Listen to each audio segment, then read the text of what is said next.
Matthew 19, verse 30.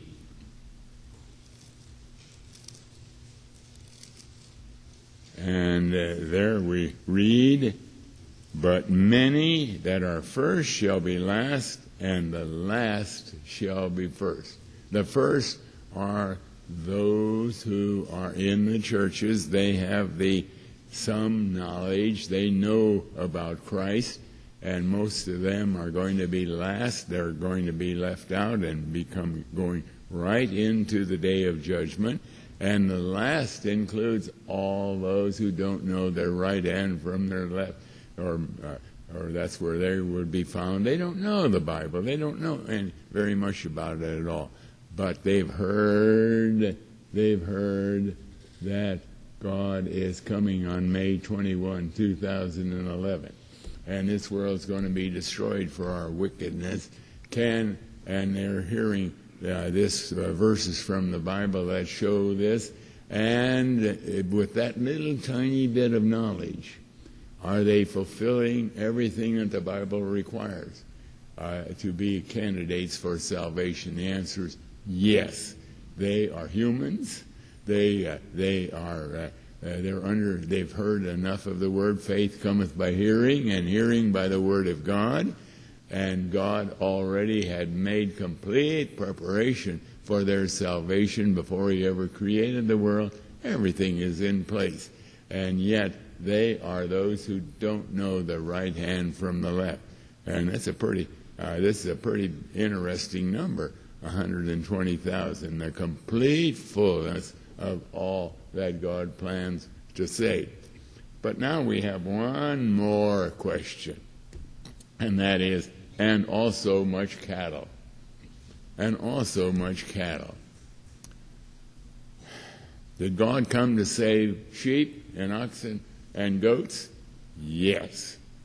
But not physically those kind of animals, spiritually those kind of animals. Why is Christ called the Good Shepherd? I am the Good Shepherd, and I lay down my life for the sheep. Are sheep cattle? Absolutely, they are cattle.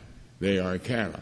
And so what God is saying, if there are any believers, remember the destruction of Nineveh, impending destruction of Nineveh, is focusing our ideas, our minds completely on the end of the world. And are there some true believers still living in the world?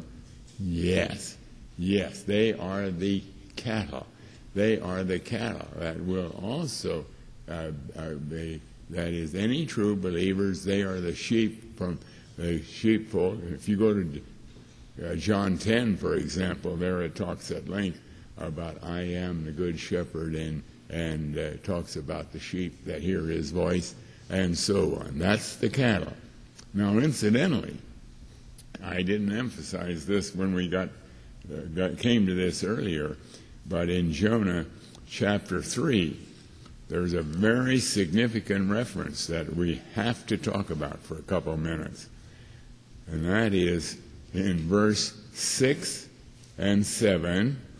In verse 6 and 7, God said, the word came unto the king of Nineveh, that destruction is about there. He rose from his throne, he laid his robe from him, covered himself with sackcloth and ashes, and he caused it to be proclaimed and published through Nineveh by the decree of the king and his nobles, saying, let neither man nor beast. That word beast is the same word as cattle that we find in the last verse of Jonah chapter 4. Neither let them taste anything, nor let them not feed nor drink water, but let man and beast, man and cattle, be covered with sackcloth. Now, this bears a focus, a serious focus. Those of us who think we are believers, we really believe that we want to serve Christ, and And we can very easily become arrogant. We can become proud. Oh, well, I know all about that business of Christ coming again, and the unsaved and those who are out there, they better humble themselves before God. They better cry to God for mercy. They do this, they do that. And what we're implying is, I am a child of God. In fact, I know a lot of these doctrines concerning the very end. And so I'm not worrying about anything, and I'm just so thankful to God that He has saved me. Is that what this is talking about? When He's talking about in Jonah 3, let man and beast, that's the true believers, be covered with sackcloth and cry mightily unto God. Should we be crying to God? Yes, for the certainty that I know I'm a child of God, that we should be crying to God for our unsaved loved ones. But there's one attitude here that is here. It's the attitude of humility, sitting in, notice, the beast sat in sackcloth and ashes. I remember reading this many times before, and I thought, how in the world can a beast, can a cow, or can a sheep sit in sackcloth and ashes? Well, because this is parabolic language. It's talking about the true believers. And to sit in sackcloth and ashes means to be completely humbled before God. Completely humbled before God. And that's the way we are to walk. Completely humble. And the moment we get arrogant because we think we know so much, or because we are so convinced that, but I know I'm a child of God, watch out. Watch out. Because we find here the whole city is commanded to sit in sackcloth and ashes. And believe you me, that's not an incidental command. It's hidden. We had to learn what a beast represents. But the fact is that this is something each one of us want to keep in mind. And if there's any group of people that are really looked upon, and it can be seen that they are really walking humbly, it better be those who are the true believers. They are the ones who really should set the example of really sitting in sackcloth and ashes.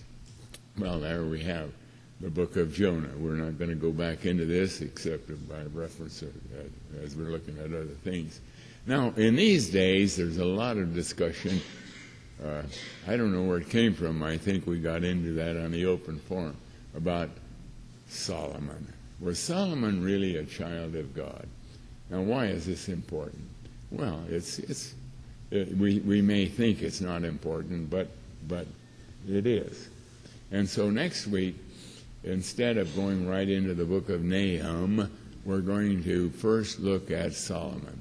I don't know if we'll spend a whole hour, but we're going to look at Solomon, and we're going to learn some things about what a true believer really is. But until then, now I'm going to say, till then, may the Lord bless you. And